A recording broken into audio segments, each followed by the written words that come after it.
Welcome to the Exhaust Notes Podcast. All right. Welcome back to the Exhaust Notes Podcast. My name is Nick Engvall. I've got an awesome episode ahead of me with my good friends, Todd Yates, Rohit Malhotra, and Aaron Nojima, who you might have heard on episode 2 or 3. I can't remember because Aaron shared his experience going to Formula One for the first time. If you haven't listened to that episode, definitely check it out. We'll put a link in the description to it. But we got a little fantasy draft action going on. Not true fantasy draft, but if you are familiar with the Sneaker History podcast and how we do our My Starting Five, we're going to kind of do that same thing with Formula One drivers and show you how we would pick from the current drivers. So before we get into that, what's good, guys? How you guys doing? I'm officially that guy. Like, we used to see that gentleman that would dress head to toe in Michael Jordan apparel and Jordan shoes whenever he would go for pickup. So I figured, let me embrace that spirit. So I would like to go by Carlos Sainz Leclerc. Carlos. Yeah, let's go with Carlos. Nice. I'm better than that, whatever he just said. I'm just really happy that he's dressed in all red and somehow procured a Ferrari beanie out of nowhere. Listen, unlimited pockets every now and then. I'm happy to be here as well. And now I'm just going to laugh when the road doesn't get any Ferrari driver. Exactly right. This is a big stop. Please don't draft any Ferrari, bro. Oh, man. So I just want to say it's been awesome having everybody's support so far. Like I was telling Todd a little bit before we got started recording, we got a lot of people tuning in the last few episodes, a lot more than I expected. So shout out to all of you for listening. If you're enjoying the podcast, leave us a review on iTunes or subscribe on Amazon, Spotify, all those fun spots where you can listen. But Rohit's going to actually read us a review because this is a tradition that we have on the Sneaker History podcast, which we're all kind of very closely connected to.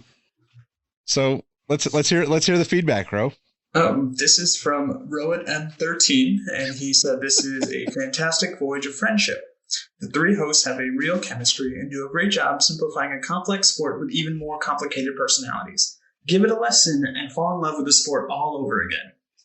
Very nice guy, very smart guy. Hope nothing but the best for this individual and his future. Sounds like a Ferrari fan to me. Yeah, it is what it is.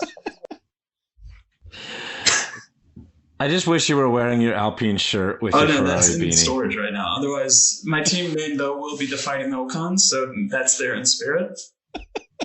Oh, we're going team names already. Oh, man.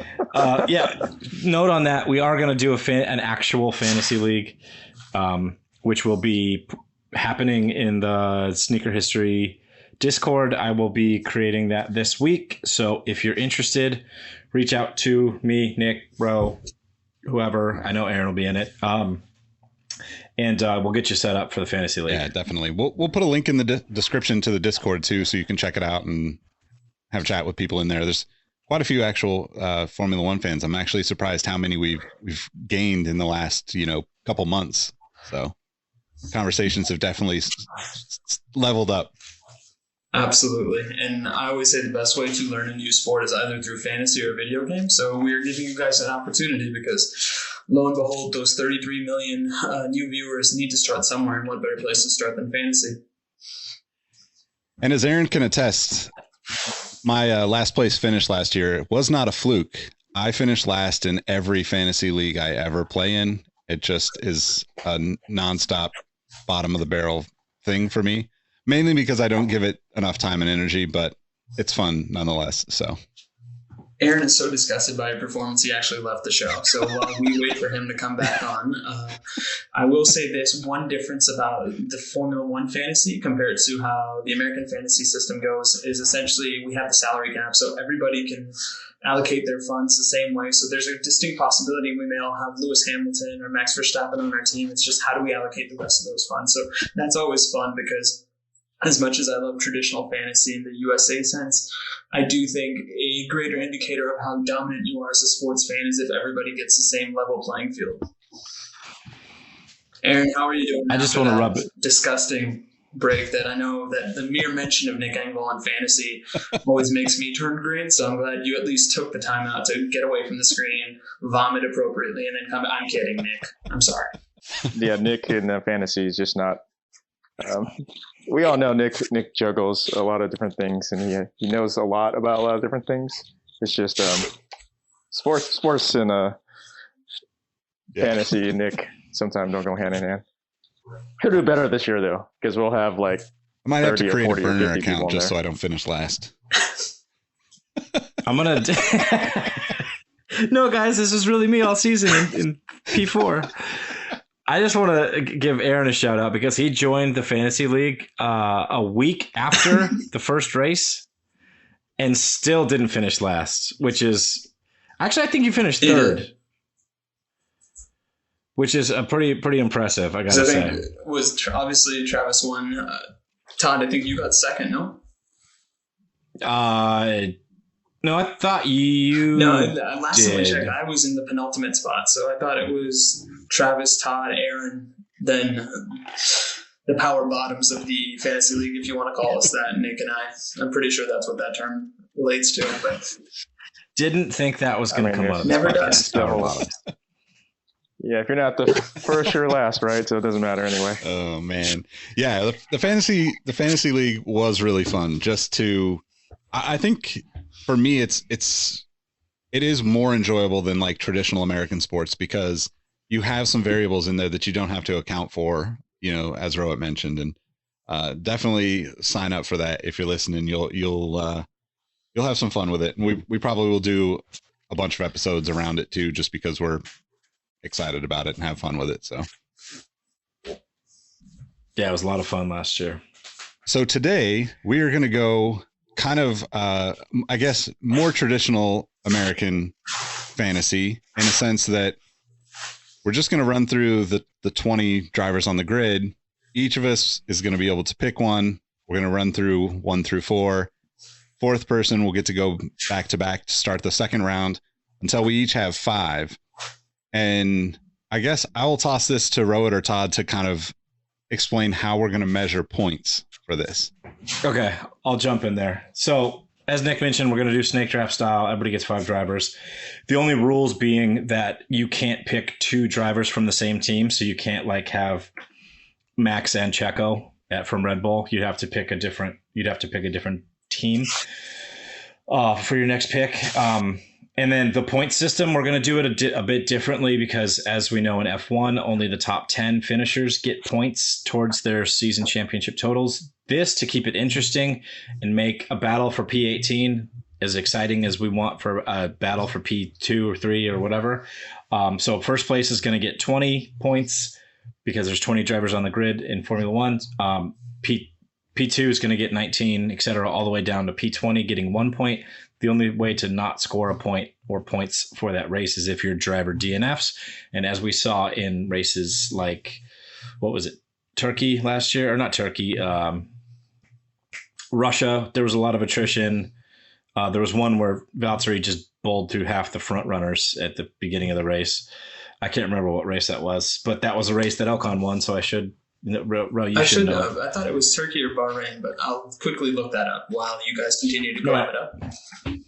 Yeah, that's pretty much it. And then so we've readjusted the drivers as we know. Mazepin, Marzipan. He who shall not be named, Prodigal. Basically, because of the fact that he kind of does look like a young Voldemort.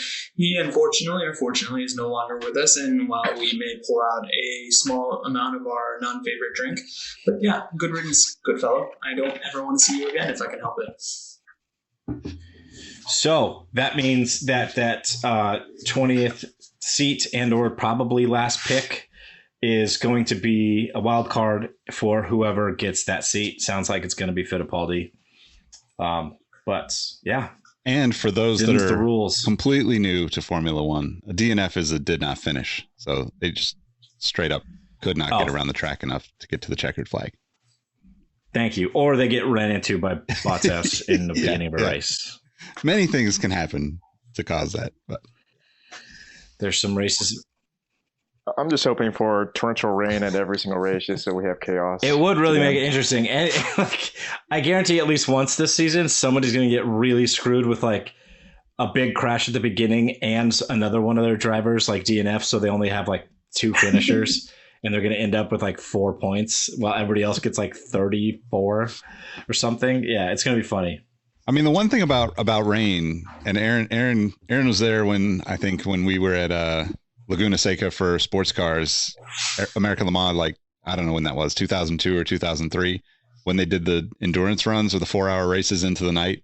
The rooster tails that come off, the water spray that sprays off the back of the cars that they call rooster tails is one of my favorite things in all of life. Just seeing that is just like, what in God's name and how? Like, I don't even like driving in the rain as it is. Like, just if it's raining outside, I'd just rather stay inside. But these guys are driving what, 100 probably topping out at like 150 in the rain easily.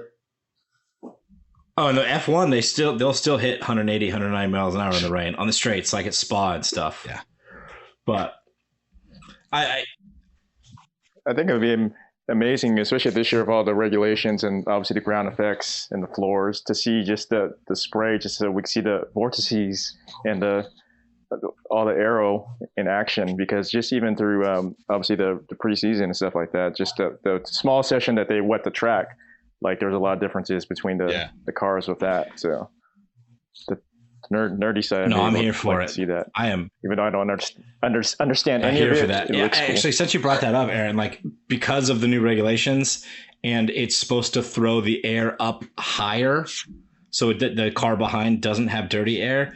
The rooster tails that Nick just mentioned, I can't even, if they have like a really wet race, like, how is that going to look like? Just like a 10-foot, 15-foot spray behind each car? That's going to be amazing. Yep.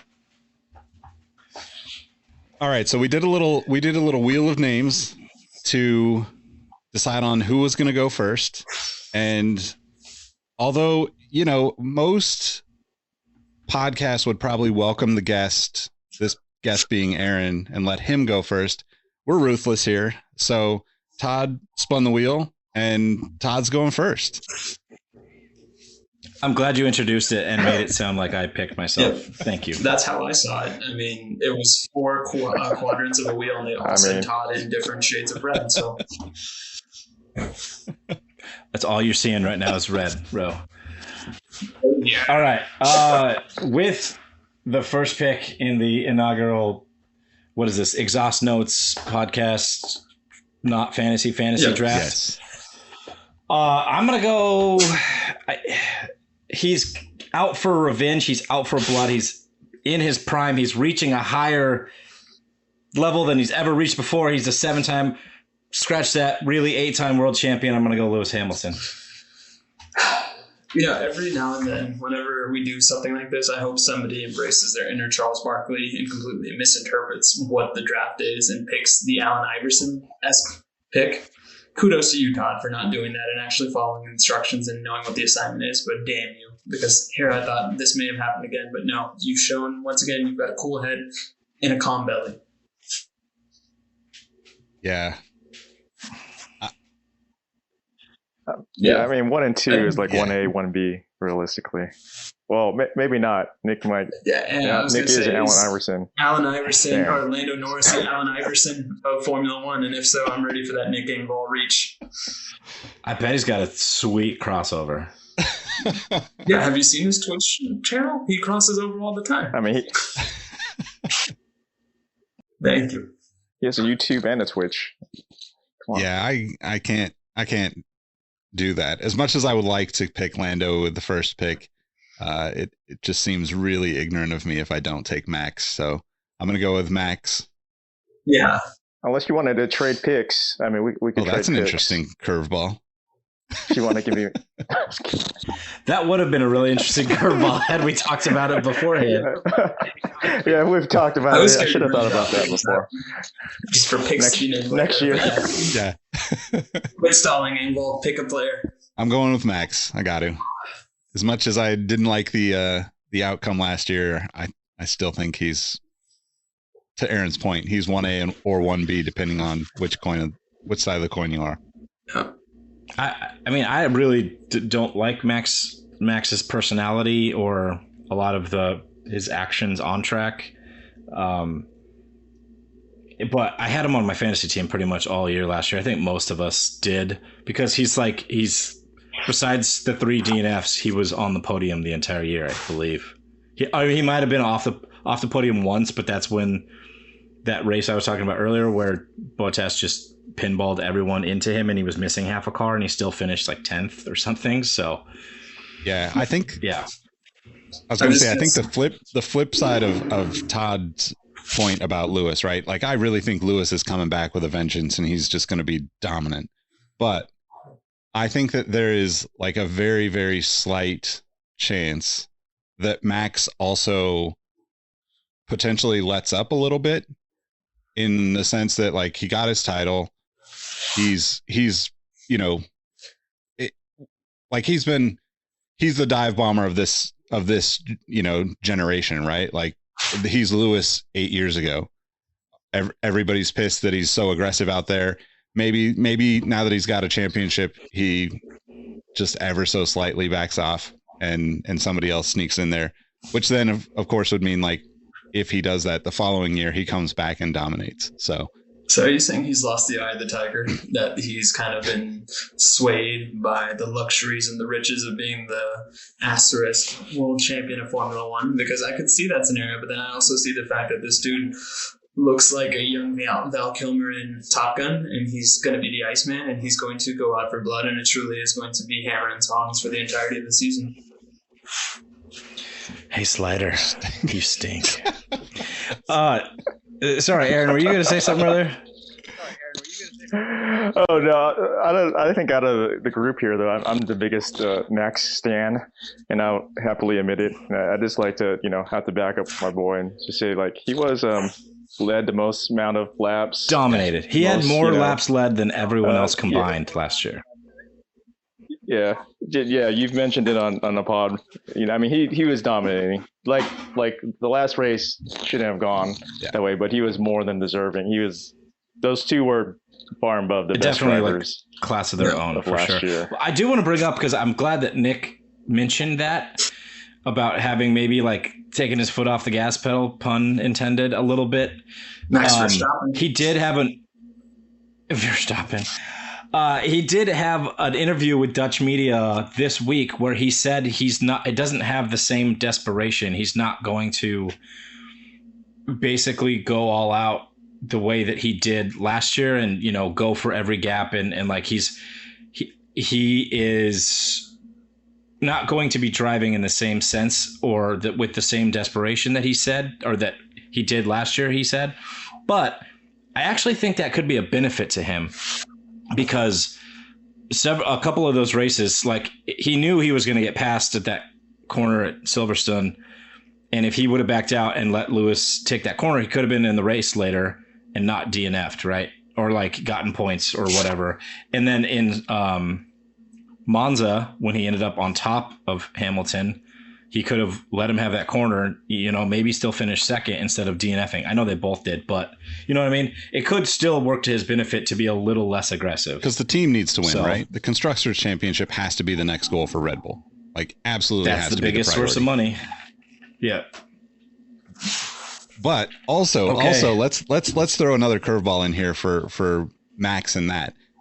I would actually think that Max learned from Lewis, because Lewis is the king of misinformation in interviews, on the radio, everything, right?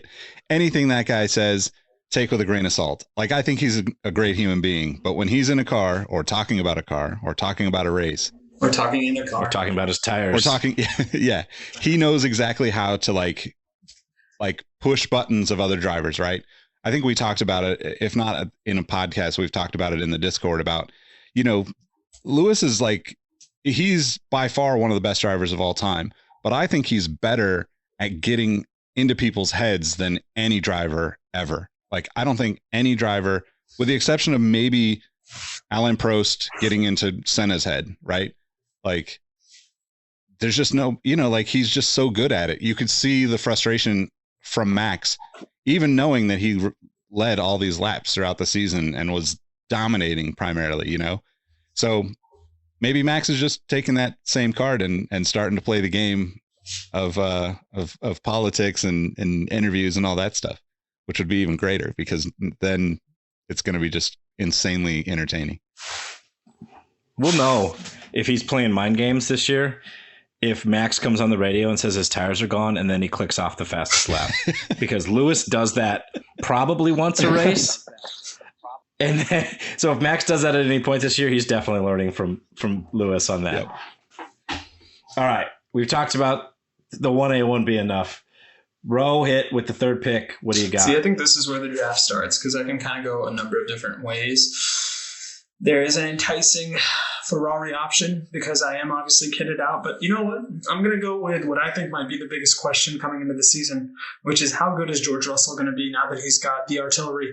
And I'm going to go with George Russell as my third overall pick and the first overall pick for the Fighting Ocons. Just because I think he is going to, ultimately in my mind, he dictates who's going to end up with that constructors. Because if he just slots in, it's going to be a Mercedes runaway again. But if he has any sort of growing pains, then I think this is the opportunity that Red Bull is looking for to kind of snatch that title away, because it's been 8 years now for Mercedes, right?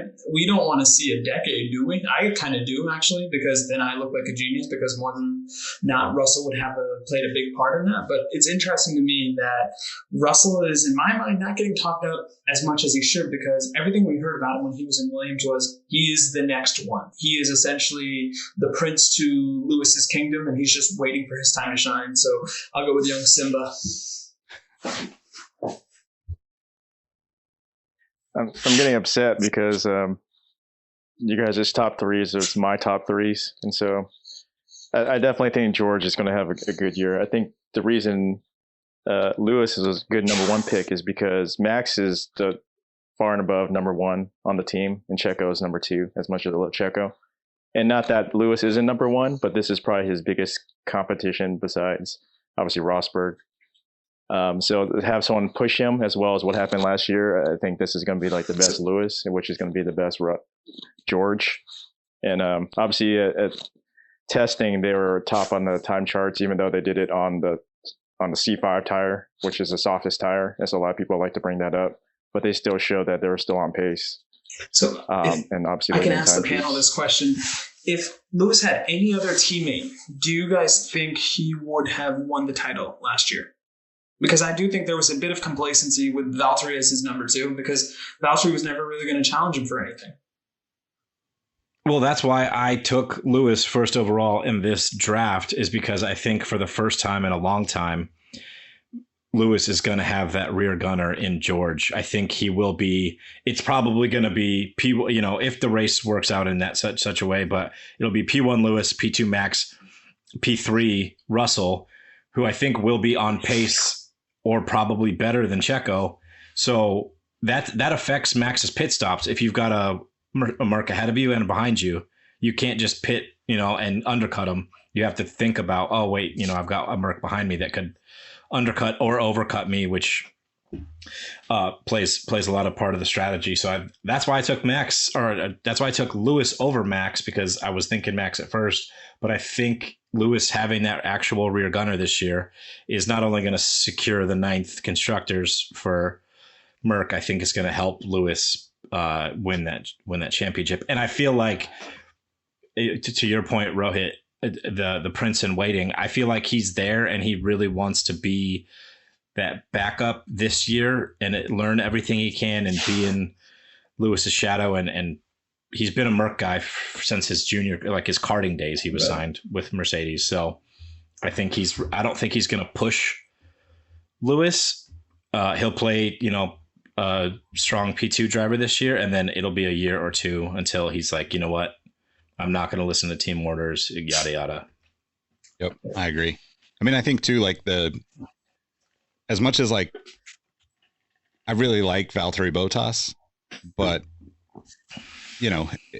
he's just not aggressive enough for Lewis at this point, right? Like Lewis needs somebody that's going to be like right up there fighting, the same way that Checo, that Sergio Perez did, right? Like, the same way that Alonso did for Alpine, and like the drivers that have it in them just turn it on and become like the fighters in that moment.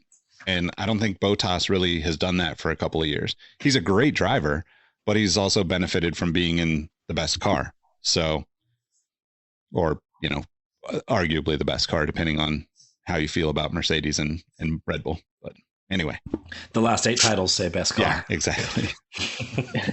Yeah. So going to Rohit's question, like if Russell wasn't at seat last year, I think Mercedes. All right, Aaron, wins. The floor is yours. Alrighty. I'll do my best Adam Silver impression. Maybe not. Yeah. I was waiting for the music to happen. So with the number 4 pick, I'm going to go with. You would think it would be Checo because I do think that Red Bull and Mercedes are obviously still the top teams out there, and they proved it. The engine hasn't changed that much. There's an engine freeze. But I'm going to go with Lando. And now the entry begins. Damn it. Damn it. And I love the reaction I just got from everybody. And there's a few reasons why. Number one, preseason. It is preseason, but McLaren looks strong. They made some drastic and dramatic changes to the car that people didn't expect. Their front suspension, they went a little bit different than everyone else. Their porpoising, they didn't really have that issue. So the floor looks like it's been pretty solid. Obviously last year, his almost win, and obviously coming second to Danny, when he felt like he probably should have been able to pass him up. He's young. He's hungry. He just pushes himself. And I think he learned a lot from last year, like obviously like being up there and then having it taken away from him. I just think like just overall, like, he's like the McLaren, like you talked on the pod, the most popular team. They have a great looking car. They got the great, 1-2 pairing. I just think he's ready for it. And then he's hungry and going to get that, be up there. Especially losing at the end of the season to Carlos in points. I feel like everyone gives them crap because they're good friends, even though they're on different teams. But I know that burns in him. No, I was interested to see how far Lando would drop, so to speak, because for some reason I thought it would be a dogfight between our 2 biggest Lando appreciators, in Todd and Nick. But thank you, Aaron, because we always need a good drama on draft night, so this is perfect. And yeah, I think Lando's obviously the reason why that damn Formula One McLaren set was sold out everywhere at Lego stores. So yeah, his popularity is his popularity. That being said, I am interested to see how exactly does he cope with Ricciardo in his second year, because going off of the Renault fandom that I had, he really got a hold of the car in a slightly more traditional fashion in terms of getting podiums, and that's what we always expect with Danny Rick. So I'm interested to see what he does. Are the growing pains gone, and is he going to have one last kind of signal of intent saying, hey, this isn't necessarily your team just yet, young guy, even though you've signed that contract till I think 2026 or 28? 25, I believe. One of those numbers. 2025. It's just numbers. Yeah, but he did get a long extension. I am bummed that Lando's off the board. I think I could see him in a way, if the McLaren's as good as it looked in the first preseason testing that we couldn't see, so I don't know why I just said as good as it looked, but we saw a little bit of footage. You guys know what I mean. I could see him fighting for P3, P4 in the championship this year if the McLaren's up to snuff. Yeah. I mean, so I already had these bold predictions before we even saw testing. I just feel like Lando's, I don't know, moments away from being the next dominant driver in Formula One. I mean, for God's sake, I almost took him with my first round pick. But no. I was going to say, just to remind everybody, Nick Engvall's bold predictions in a previous episode was Lando Norris would have 6 podiums this year, including 2 wins. I will now ask what I think is going to be essentially the question that Formula One fans may be asking themselves over the course of the next 10 to 15 years, which is Lando or George? I'll pose that to every single one of you.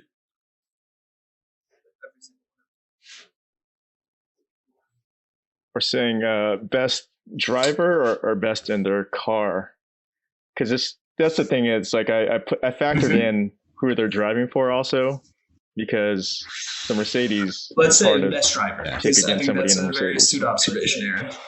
Which that's a good point though too, because both of them have recently signed 5-year deals. So like we're going to see them in these cars for a decent amount of time unless they really screw up. Yeah. God, that's a tough one. I would have to go George. I love Lando. I am Team Papaya, but I don't see Merc falling off in that way. I mean, they've, like we just said, they've won 8 Constructors' Championships in a row. I think McLaren, however, is still a couple of steps away from fighting at the front consistently. So just from that alone, I think George is equally as fast. I think might be a little. I think Lando's probably faster over one lap, but George is maybe better in traffic. So with that, I'd have to pick George. Perfect. Now, Aaron, how are you going to follow up that Lando pick? What earth-shaking revelation are you going to draft next? I don't even know how this happens because it seems like I'm going for the young guns. But Road, I'm taking one of your guys off the board. Beautiful pick. And I'm going with Charles. I was hoping you would pick Sergio or Carlos so I could take Charles because I think he's the best young driver of his generation. And yes, he's in a Ferrari that we all have hopes and dreams about in terms of maybe they regain their prior status. But I don't know. This dude seems to be at the top of the list on most feared drivers, and he's relatively young. He's almost become a 1C or an afterthought when you talk about George and Max and even Lando to a certain degree. So great pick by you. But what about Charles, I guess, justifies him as a number 2 overall pick if we're a brand new watcher of the sport? Like, what could you say are his number 1 qualities, Aaron? I think for Charles, like he's part of the youth movement in Formula One, which is Lando, George, Charles, Alex, and there's a bunch of guys that grew up together karting and was able to get to the seats quick. For Charles, like he's just been known to get a lot out of the vehicle to the best of his abilities. And, there's a lot of times where some of his DNFs or placement in races is due to some unfortunate accidents, sometimes bad luck, sometimes it's him. But I think especially last year, he showed that he has a potential for being up there. He was up there plenty of times, and sometimes something happened. Obviously, Monaco is a good example, right? And out of a vehicle that maybe wasn't the best, but then another part of it is just going by preseason testing. That the Ferrari not only looks good, but it seems like it's performing well. Their engine looks like it's top, is back up there, and the perp we're seeing. But I think it seems like most teams are going to have that figured out by this week and whatnot. So I'm excited to see number 1 the race within the team between him and Sainz. But I think it's as much as I hate to say it, and because I'm not a big Ferrari lover overall, because I'm not like one to root for the big dollar teams, but Formula One is better when Ferrari is good. And I think this is the year they're actually going to be good once again and be back up there fighting for it. I really think it's actually going to be the top 3 is going to be Red Bull, Mercedes, and Ferrari fighting. That's my hope, actually, to have 3 teams really fighting for it. Todd or Nick, any thoughts about about Leclerc before we move on to my next pick? Yeah, I could only really echo what Aaron said. Like, I believe Baku last year, Charles got pole on, and he had like no business putting that car on that track on pole, and then was also on pole at Monaco, which is probably the one track that suited the Ferrari car with their drag issues the best, and like just was on a blistering lap, and then slapped the wall. He was on he already had the pole lap put in and was on an even faster lap the next time around, and then slapped the wall, went in too hot. But it also prevented everyone else from finishing their lap. So he ended up in pole on that race, but then due to slapping that wall, they had a gearbox issue and he couldn't even start, which was a bummer. But yeah, I think Aaron said it best. He gets the most out of the car he's in. He was great in Alpha. He was great in F2. He won in F2. So I think I'm a little bit spun because of how well Carlos did last year to know really who's kind of the number one driver there. But yeah, that's a great pickup. Yeah, I would agree. I mean, I think he's just one of the exciting drivers that you watch Formula One for the next 5 years. Like he and Lando are, Russell, like they're all, like the beauty of the sport, to Aaron's point about all these guys coming up together through karting. The beauty is that they're all now like even more competitive with each other. And as they start getting hardware and building those trophy cases out on this level of racing, all these guys are just going to be so much more driven, to win. So I definitely echo those thoughts on Leclerc. Perfect. I'll use this as a segue to say my next pick will be somebody from that same team. I'll take Carlos Sainz. It's, in my mind, I'm trying to go between Sergio Perez and Carlos Sainz. I think if I was more serious about winning, I'd probably pick Perez because I think that's easy money because it is Red Bull. But I don't know. I think we've been saying this and we're all starting to sound like broken records this year. And we think this is probably the year of Ferrari's ascendancy back to a championship level team. And to that question around who is the number one driver, it, for all intents and purposes, should be Charles Leclerc because he's younger. He has a host of potential. But I will say this, Carlos Sainz is criminally underrated despite being on a top 3 team in terms of what he's done, because everywhere he goes, he puts in a shift. He's almost, and I mean this in the most respectful way, Todd, he's Danny Rick, but without the charisma. Like, he's just going to get you these results. He's going to overachieve in some regards. He just doesn't have that magnetism that we're all drawn to as a camera. The homeboy's kind of boring, but we take that, especially if we're fans of that Tim Duncan, Sebastian Vettel mold. So I'll go with Carlos Sainz as my pick. Damn it. I mean, Dude, go ahead, Nick. That's an interesting pick. I'm not going to say much more right now, but I'll follow up a few picks down the line. I was going to say, Nick, you got the next pick, and I want to see if you take on Team Red Bull, but then I realize you can't because we've got the... Exactly. Oh, he's about to do me dirty, I think. I mean, I have to, right? Like, but that doesn't actually really hurt you because that leaves you with Checo. So you're basically getting 2 of the best drivers because I can't choose the second. But yeah, I mean, Carlos is great. I think he's a part of that young gun crew, that, they're just fun to watch. Now, I was going to say this. He's in that I'm not yet a girl, I'm not yet a woman, but I'm not a girl anymore stage. Like, he's in that Britney Spears and Crossroads moment right now where a couple more years he could be regarded as part of the old guard, but he's not young enough to get on Twitch and understand how all that works. But I'm here for it. I'm here for middle-aged Carlos Sainz. I really think he could be fighting Charles through this whole year. Like he beat him in points last year, but as Aaron mentioned earlier, Charles had some unlucky moments. He caused himself some unlucky moments. And I think just the roll of the dice went a little bit more towards Carlos last year, but I could still see them being, right next to each other in the championship fighting. I think he's got the same pace, generally that Charles does. He might not have the magic and on all the races like Charles does, but he could be right there. So I think it's a great pickup. And I was really hoping I was going to get one person on Team Red, but I suggest dressing up in like vision board this shit, Todd. Well, I have to pass it over to Nick to just sink the dagger in. Yeah, I mean, I can't not pick Danny Rick. So probably, I'm not as much of a fanboy as Todd, but he is definitely up there on my list of favorite drivers. He's just he's the reason why like people remember that this is supposed to be fun, right? So regardless of what he's going to score and how he's going to finish, like you're always going to want to see him and you know, him out there competing, him afterwards, him between races. So yeah. And you know, I get to actually counterbalance my Max choice by having somebody that I want to actually root for. So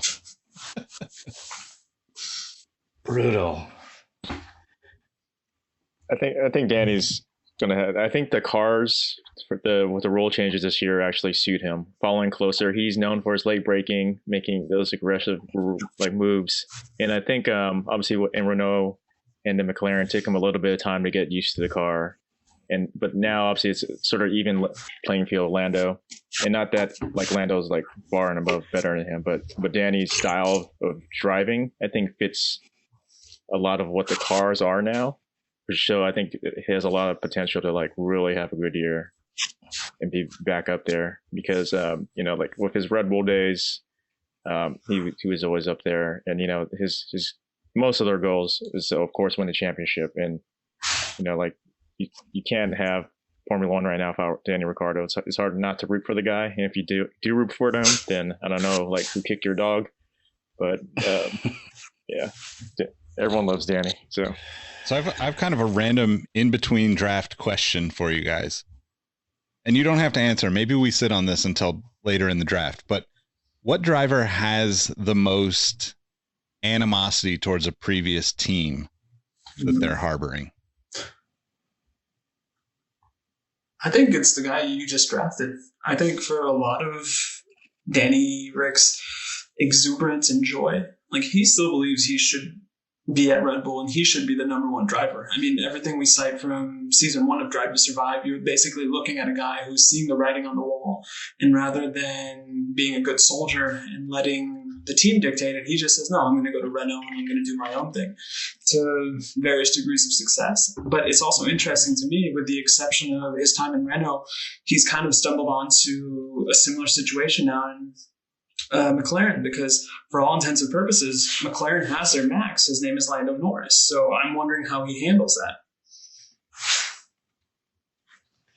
Yeah, I would have probably say, as far as like true animosity goes, it's got to be Danny Rick and Red Bull, because he came in, sadly wiped the floor with Seb after, you know, Seb just came off that championship.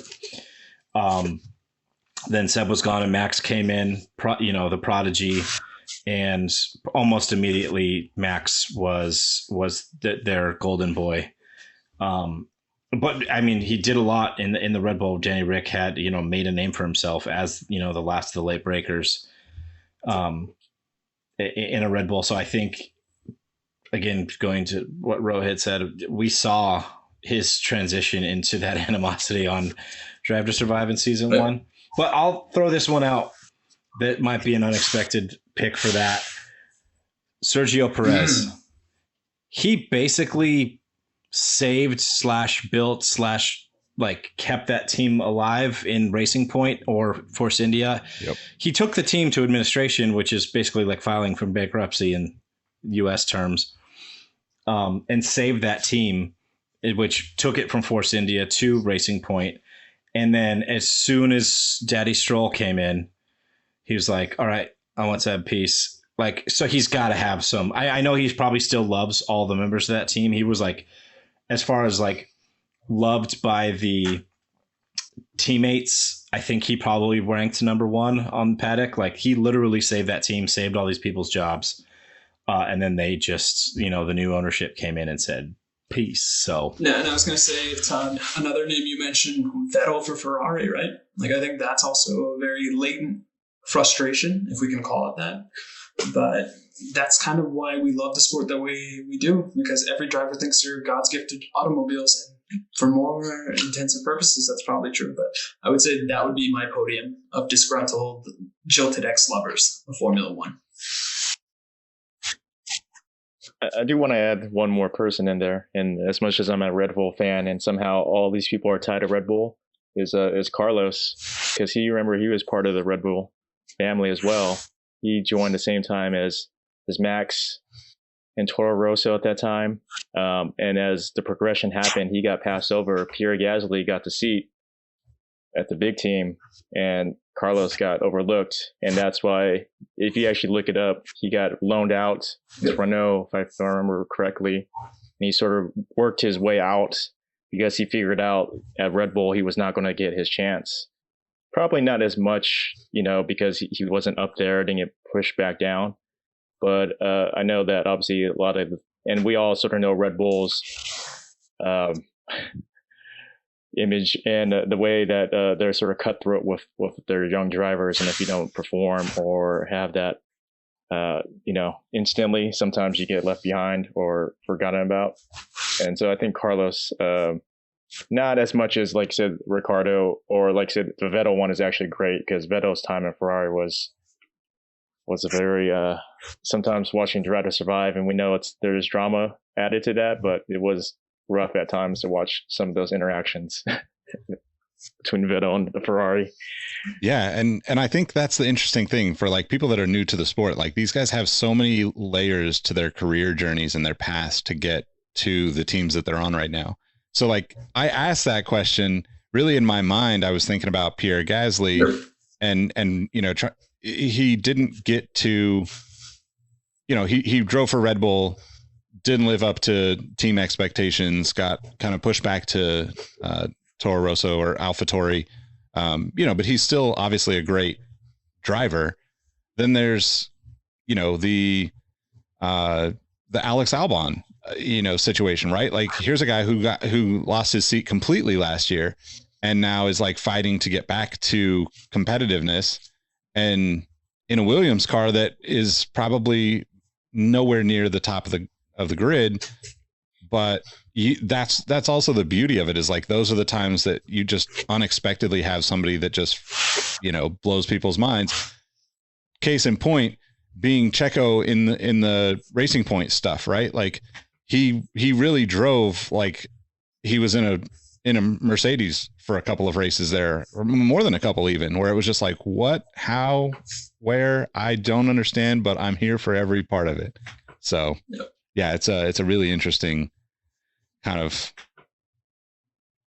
piece to the puzzle, I guess. But yeah, ultimately, long story short, that last topic basically lets me know that Red Bull, in some way, shape, or form, is the answer to that question, Nick. It's just, who's your driver of choice that got jilted by Red Bull's program, and how are they responding accordingly? That does kind of sum it up, huh? Yeah. I didn't really think of that, but yeah. I guess while we wait, if you want to hit us up on chat, Todd, with your picks, we can make that for you, and maybe we can also play charades and try to figure out why you picked the players that you did. But we will use this opportunity to say that we will probably speed through these last picks because we want to make sure we continue to hit that hour sweet spot. But as we are doing that, Aaron, talk to me about a team that you think might surprise people, because so far our conversation has been very top three centric between Mercedes, Red Bull, and Ferrari. Is there a team in the midfield that you think, hey, this is the year they're going to kind of break out, similar to how we talked about Lando doing that? It's going to be a little interesting. I think obviously with the first race coming up and final testing coming up, we'll see more true to form what their pace is. I think Alpine might surprise people. And Alpine is the only one using the Renault engine, which surprised, everyone last year as being consistent. Obviously, I'm a Alonso fan. Obviously, you're an Ocon fan.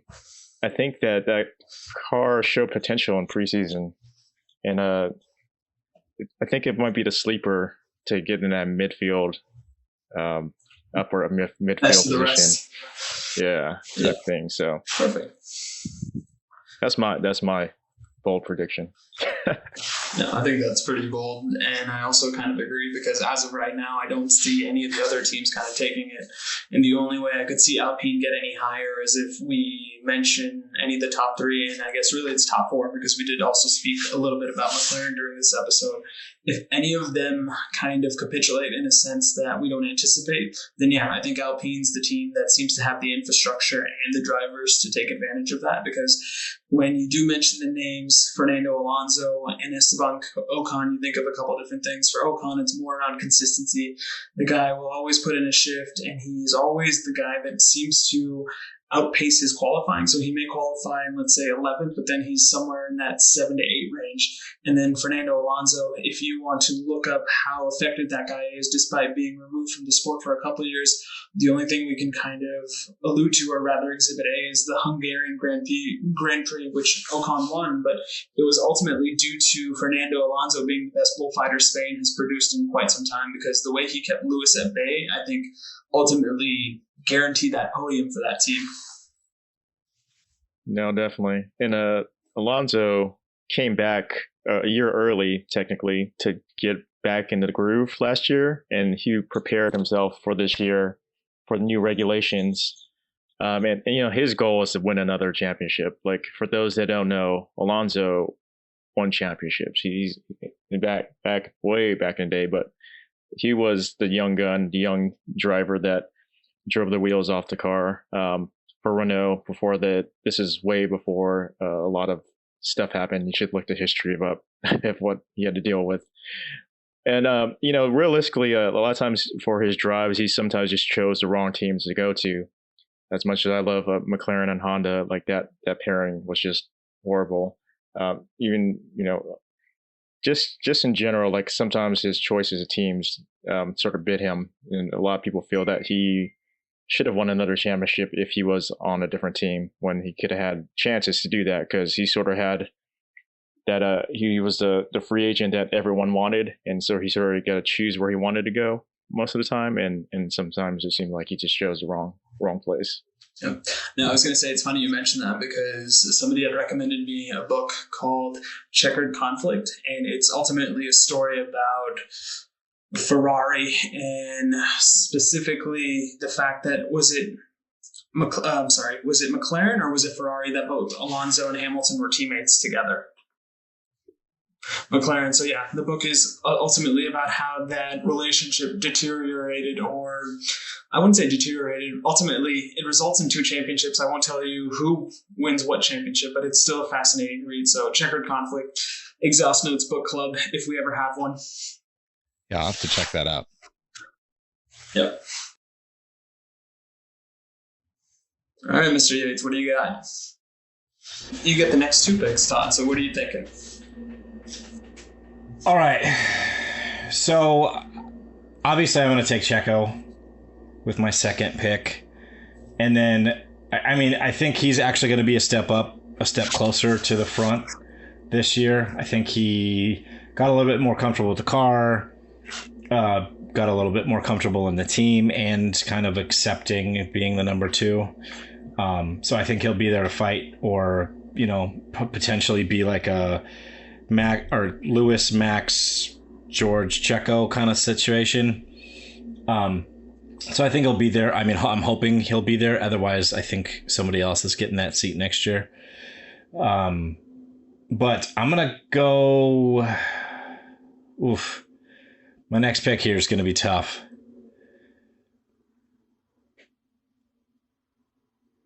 Yeah, man. Okay. I want to take Seb, which is not the right thing to do, because Aston looked like they had a little bit of a rough go in the first test. But as we talked about on the last podcast, Seb was P5 in the times all 3 days.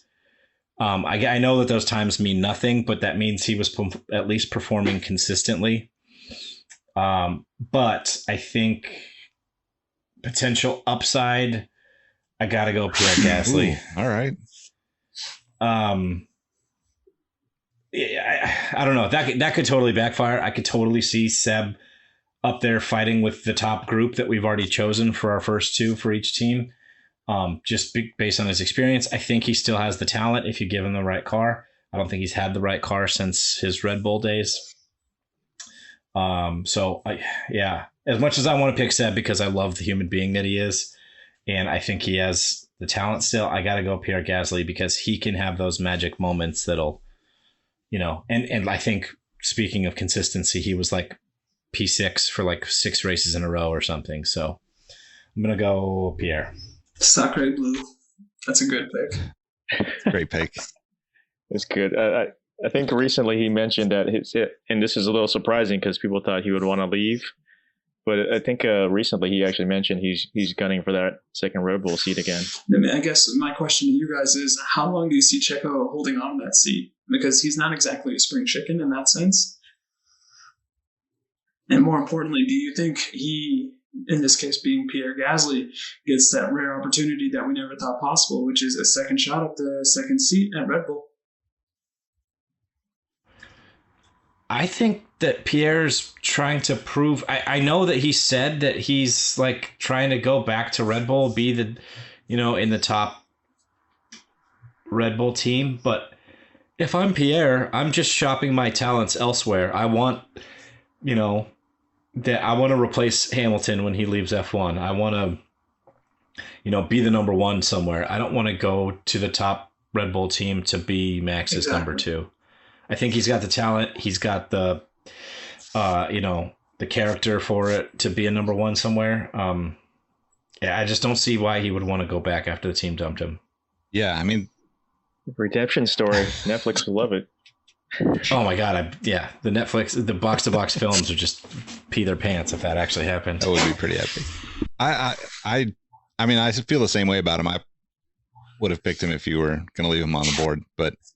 I think he's shopping his talents. I think it's just him playing the game and saying like he wants to prove again. But I do think he uses that as motivation, which I think is why of the midfield, he's definitely one of the more consistent, drivers. So,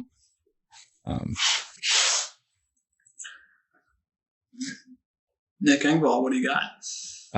This is when it gets really difficult for me because there's just so many good drivers in average cars. Let's say it that way. My heart wants to say Fernando, but I don't think that I don't even think he's number 1 at Alpine. I think Esteban Ocon is. And to Todd's point, I think Sebastian Vettel is the like other, like my heart wants to choose him. But I think I'm going to go with Esteban Ocon. I think he's... You son of a bitch. I will kill you. You know what? He's just... Nick's team name is going to be I Took Your Driver. Essentially, no, I think it's a solid pick because I was hoping you would take Alonso and I could weasel my way to Esteban Ocon and be like, hey, that's how it felt. But no, I still think Alonso's a number 1 driver because of the fact that he's got the reputation as well as the points. He outscored Esteban Ocon last year, despite Ocon getting the first place finish between the two. But it'll be an interesting race because I think, is this the year where we see Fernando Alonso revert back to type and start questioning everything and start pushing his way towards supremacy over a team? Because I don't think he's going to be as bad as his last year in McLaren, where ultimately it just seemed like they were catering to every women fancy he had. But I also think I don't see him being comfortable with yet another 5th place constructor finish, but I could be wrong.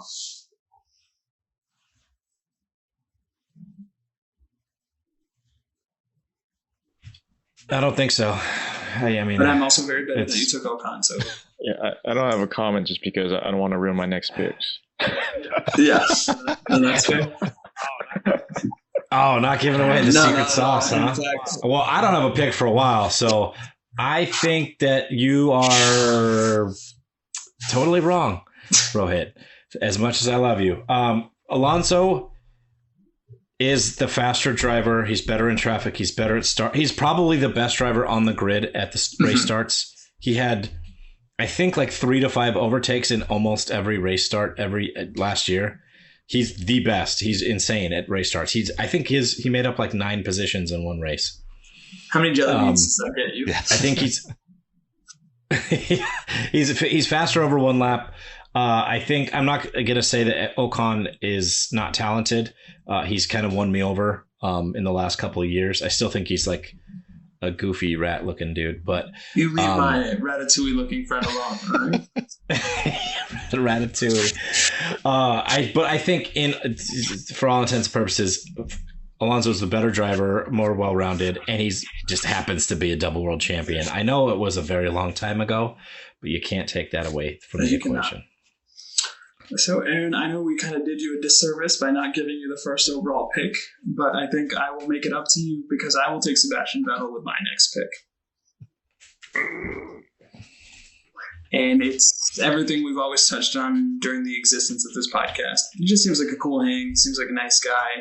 I think he's kind of gotten over it, but he still loves the sport. And I know we always kind of utilize the Tim Duncan thing, but I was thinking about it last night. Really, is Dirk Nowitzki post-championship run. Like, he's accumulated so much goodwill now that he can do whatever he wants and nobody's going to think less of him. And he's just the cool old guy trying to see out the last years. And I really hope he gets one last first place finish this year. So I think if I had to do one more hot take, I will say Vettel will get a first place finish somewhere in this calendar year. So Seb is also, in a very Dirk-like way, the most likely to show up to a race with a foil-wrapped plate of food. Yes. Too. So good analogy.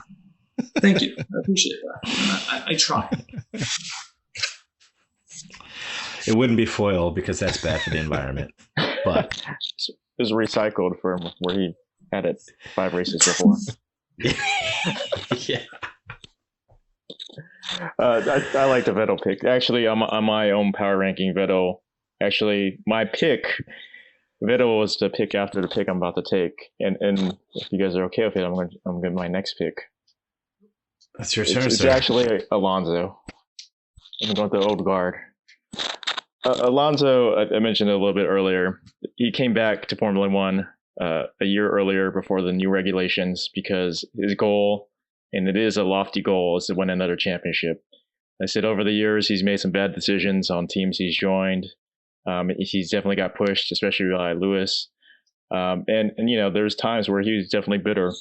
Left the sport. Obviously, he had some bad things to say, but came back because it's Formula One. It's the echelon of it all. His you know, over the last year especially showed that, you know, he matured. He's willing to sacrifice for the team. He's still a great driver. Like Todd said, like started races. Even wet weather, he's been a lot better than he used to be. Like he's able to adapt and change his style.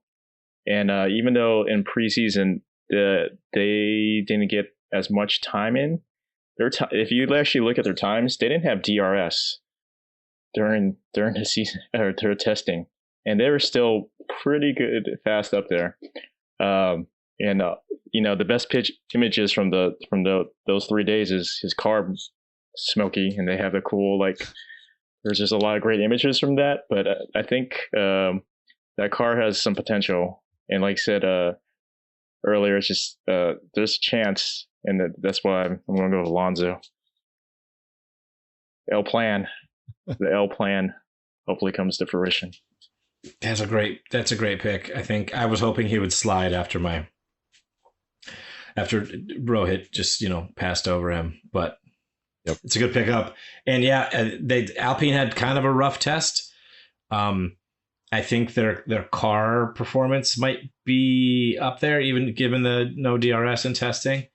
But the quite big question mark to me is the reliability of their own power unit. They're the only team on the grid with the Renault power unit, and they had to make some changes this year to accommodate for the new fuel. There's some rumor mill in the paddock that maybe it's not such a great engine, or it's you know, large step behind the other engine manufacturers. So we will see. All right, Aaron. Who are we going to follow Alonso Aaron, up with? you're back to back. Okay, now this is where it's tough. There's someone I have on here, but I don't really like the guy. So I'm going to go with the guy I like, who's next. It's going to be Yuki. Damn it. I respect it. Obviously, me being half Japanese and Yuki being the Japanese driver on the grid, there's definitely that. My love for Honda is well known, and even though it's Red Bull Power Plant, whatever it's called, we know it's a Honda. motor, just without VTEC. In that AlphaTauri, the car looks good. I think he's going to have a better season for sure. He lost his training and his coach and Alex, but that second half of the season, he really brought it on. Obviously, the last race was his best race, almost pretty much his best race of the season. And he has that, the potential. He has that drive, and he sort of knows like this is the year. Like if he doesn't perform this year, he's not going to have that seat next year. And because he was very upfront with some interviews where he wasn't sure if he was even going to have a drive this year. So I think he's going to have that motivation. Obviously, being at AlphaTauri and his, as you guys mentioned on the podcast, him and Pierre's relationship is one of the best pairings in the grid. And I think that helps a lot, especially in the paddocks and with the team. So Yuki is then my next pick. I think he's everyone's second favorite driver, if we're being honest with ourselves. And yeah, there are a lot of us that go through some aspect of a sophomore slump. I think all of us are rooting for Yuki to win against that. And I thought it was interesting, and I just recently found this out, where Franz Tost actually like brought him in, or was like his supervisor for like from a housing perspective, and it was like, essentially, you're going to be living with me until we kind of ship you back to space or back to shape.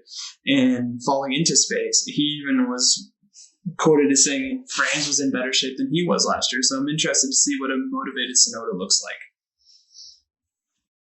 Yeah, I think like when Alex Albon was off the grid last year and he was driving in DTM for Red Bull, they brought Alex into, he was obviously their development driver and stuff as well, but they brought Alex in to kind of coach up Yuki.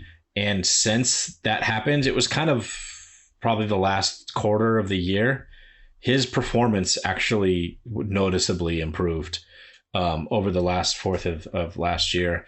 I'm really sad that he's off the board, because he was like, instead of picking with my brain, I would absolutely have taken him as my next pick with my heart, because I love him. Like he's just like a I just want to hug him. Like he had the absolute funniest tweet of last year when he was sitting in his car.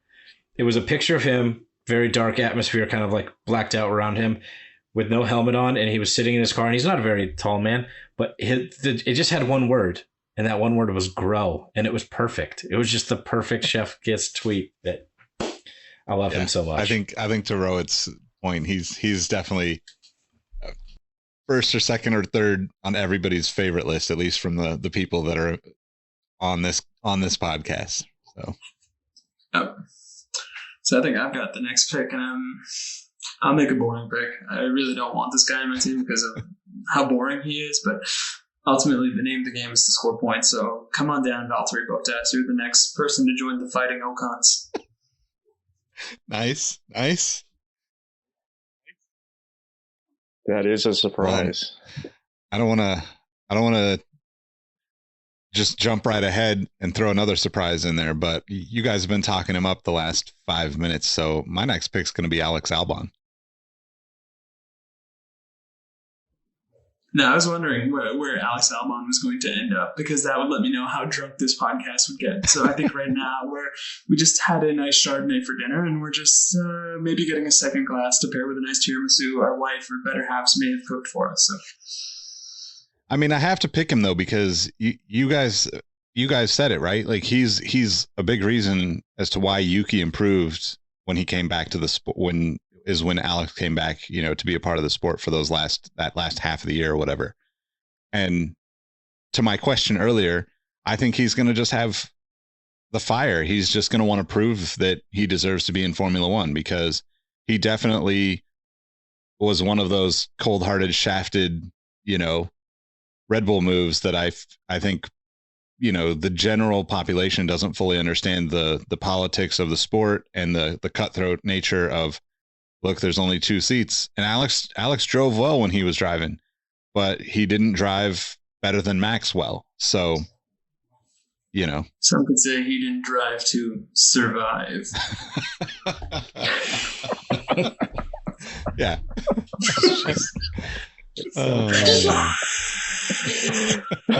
Oh my God. I don't even know how to follow that up. I can't respond to that. I'm Well, sorry. you should. You got the next 2 picks. You need this. Well, I'm going to just move on to my next picks because I can't accept that pun. Well, you guys have pretty much given me no choice here. I got to take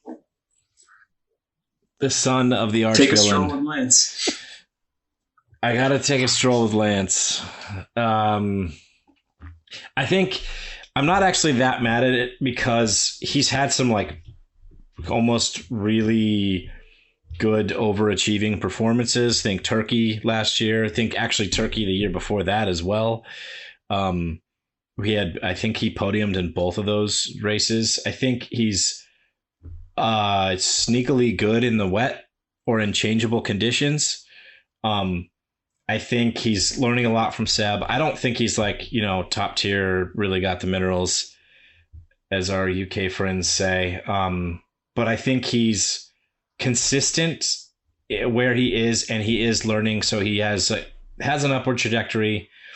And I just fear, taking him over like, Latifi or something. Right. So I'm going to take Stroll for my next. And then for my final pick, there's a lot here on the board that's a little surprising. Man, this is a rough one. I'm going to take...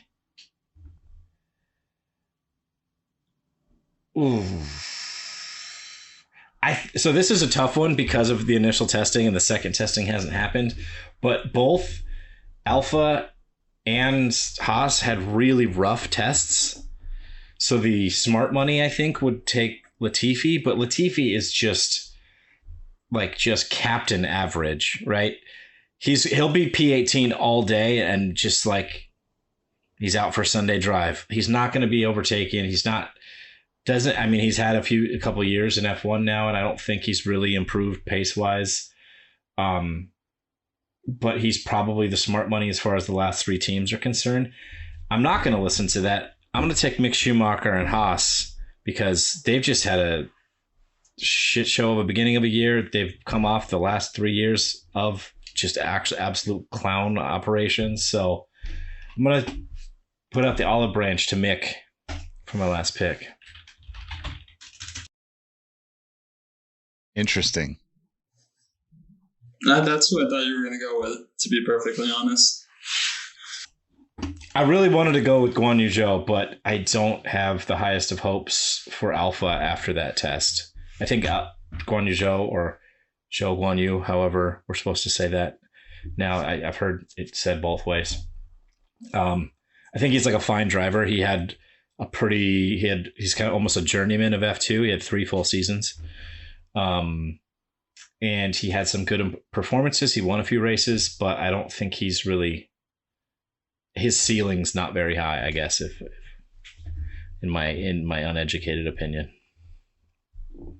I think the Haas, I know that obviously the past 2 years especially have not shown, and obviously they have a lot of turmoil at the moment.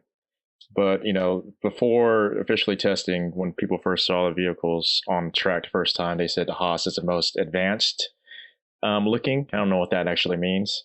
If they had some more flares or, stuff like that, I'm not sure. But a lot of people said that, the Haas definitely showed that they were working on that vehicle for the past 2 years. Whether that, translates to quick lap times, we don't know. But like I said, the Ferrari power unit looks like it's a force to be reckoned with. And that's what they are. And it's a Schumacher. Yeah.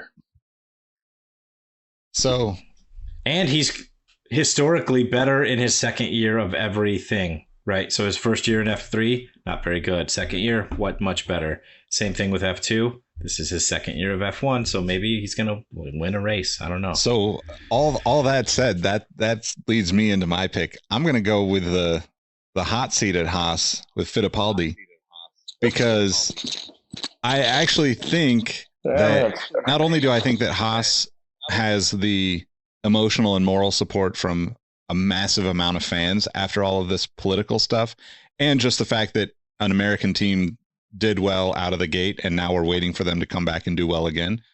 But I think that whoever does take that seat, namely Fittipaldi, just let's assume that for the first few races at least, right? Whoever's in that seat has a legitimate shot at driving at a seat, like a full-time seat in Formula One. No other driver is close enough to like have that tangible, like, here we go, the tangible drive to survive, right? Like, so yeah, got to be Fittipaldi for me. There's no reason that pun should have been done twice. We should not, but I had to. Just want to watch the world burn. The world's worst Michael Caine impression. And my pick is made for me because I picked Valtteri Bottas in the last round, and per the rule that we can't draft two of the same driver. Oh, perfect. Yes. There you go. Happy, actually. Oh man, that is a rough roll of the dice there. I will take the nicest Formula One driver there is. For every point he scores, I will celebrate with one Tim Hortons pancake. I will spend my loonies to celebrate Canada. I may even listen to a Drake-only playlist. But yeah, come on down, Nicholas Latifi, because nobody else was going to draft you. You hoser. I mean, the Canadians, him and Stroll, they're friendly guys, right? I mean, it works pretty well for Aaron, though. It is true. So for those that don't know, I'm half Chinese and half Japanese. So my last pick obviously fulfills the second part of me. The United Nations. Right. That's not the first time that's been said, ladies. I mean, like I said, he's not the worst paid driver ever to join at all.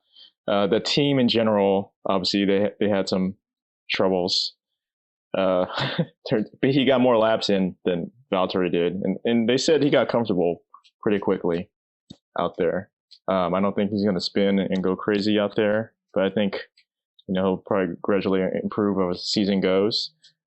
And it's interesting because you guys said on the pod, Alpha has a nicest looking wheel covers, and the livery is definitely eye-catching out there. So I'll definitely keep an eye on him and see how he does, because having more, obviously, diversity in the sport, in all sports, is helpful, and getting more eyes on the sport is good as well, because then not just now, but 10 years from now, if there's that kid watching, that aspires to be like the person from their country or whatever, and then that type of stuff that changes its game. We want to see more teams in Formula One, getting more sponsorships, more people involved. Obviously, China is a huge country with a lot of people and a lot of money. If they got more interested in the sport and wanted to join, even though FIA said and F1 said they're not really looking forward to it, I wholeheartedly think Andretti is eventually going to get a team, and I think some other people are going to want to get teams on the grid sooner rather than later. Especially if this season, with all the new changes, is as exciting. Obviously, last year was crazy exciting, but I think the ways the car looks this year and the way that the racing is supposed to be, I think it'd be another exciting year for Formula One. Speaking of, is Shanghai on the list this year? Yeah, it's on the calendar for this year. So far, no races, obviously besides Sochi, have been removed for COVID parameters or anything like that. It sounds like it's a full steam ahead. Green light. 23 race calendar. It's going to be a fun, yeah. Lights are out. Sorry.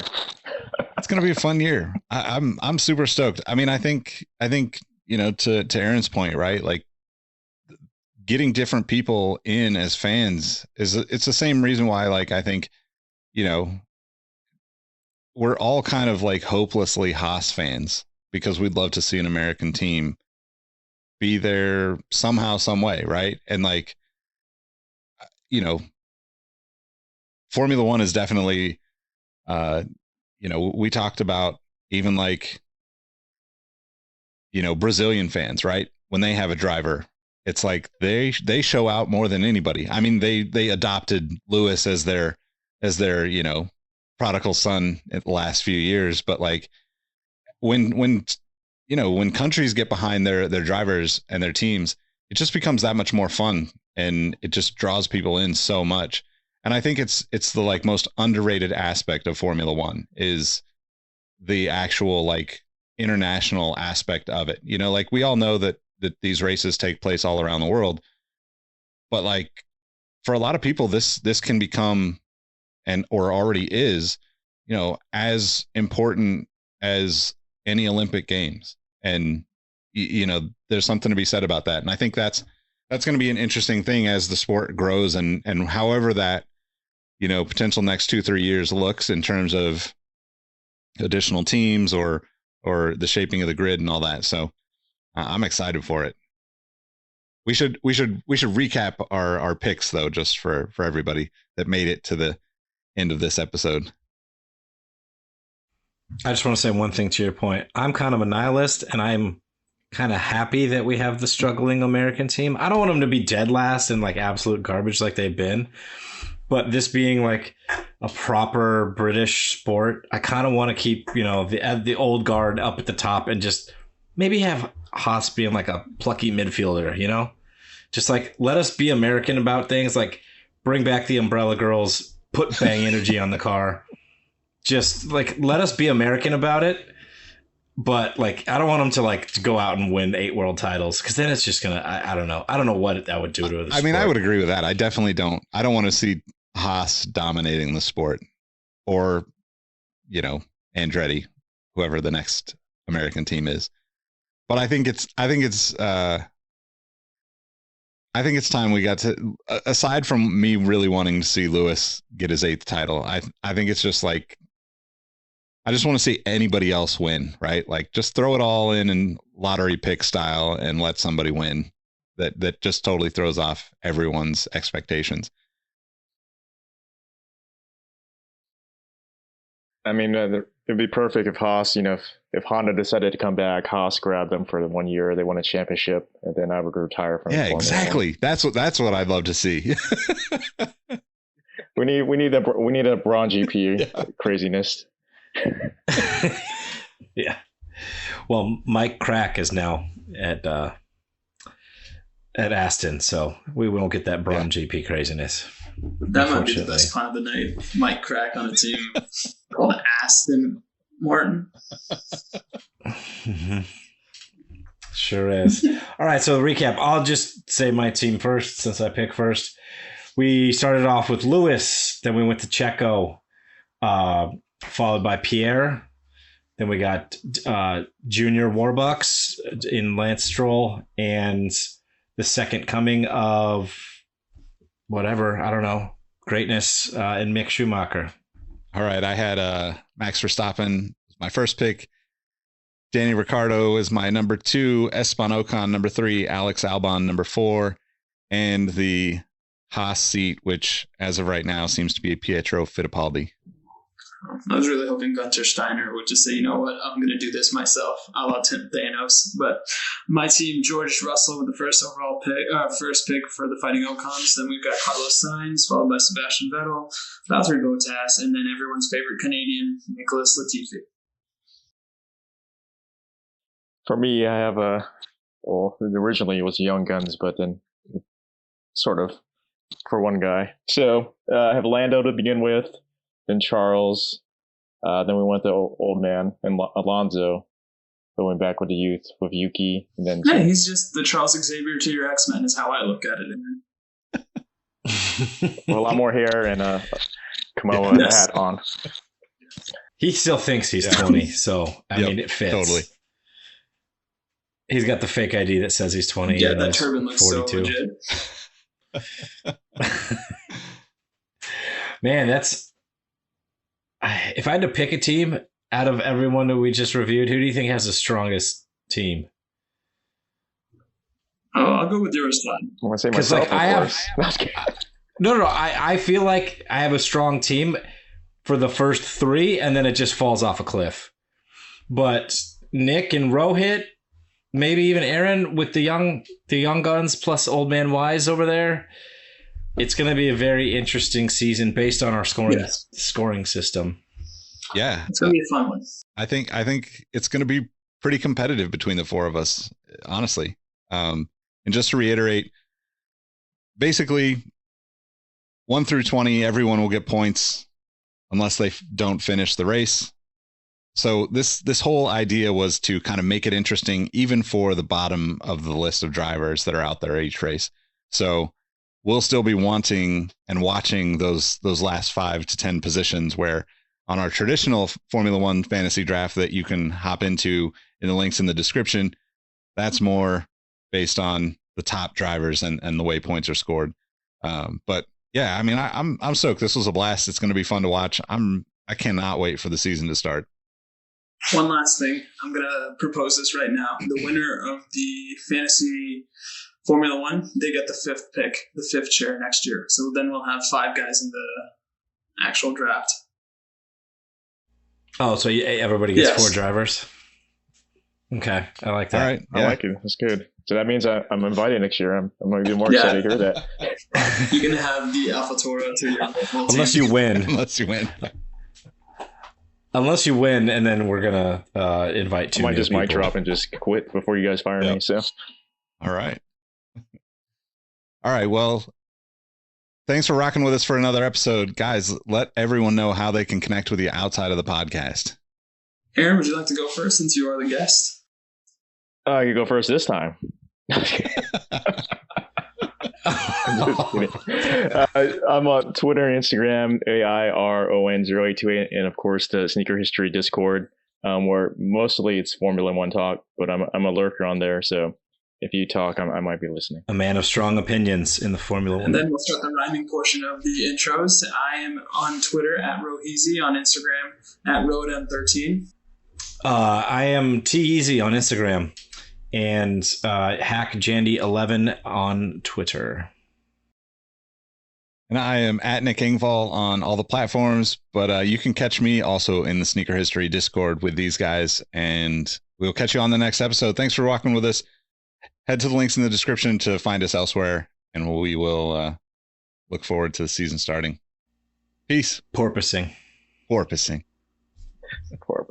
Thanks, guys. What's the porpoise?